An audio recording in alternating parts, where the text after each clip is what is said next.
Good news is no news. That's the message most journalists want to give us, and that's a dramatic mistake. I'm Charles Groenhuizen. I'm 65. I've been a journalist for over 40 years. We have to realize that journalism is like a mirror. Our viewers, our readers look in this mirror and they're supposed to see the world as it is.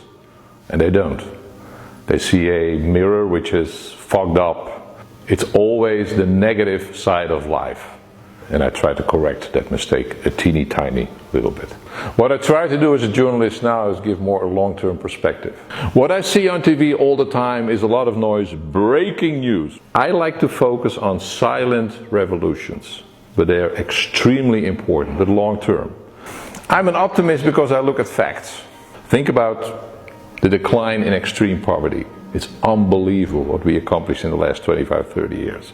More than 100,000 people every day who come out of extreme poverty. Think about child mortality.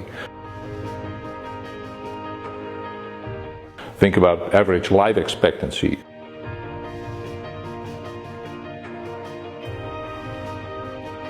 Think about average health in the world that has, improved tremendously, and people don't know it. Sometimes I compare journalism with raising children.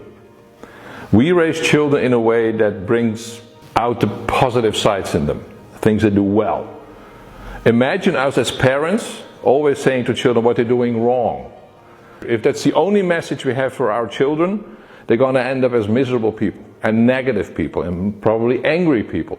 But this is exactly the way we treat as journalists the world.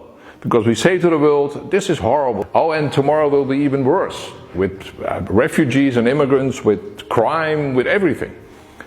And the consequence of this negative attitude is that people look at the world in a very negative way. Very often it plays into the fear of people.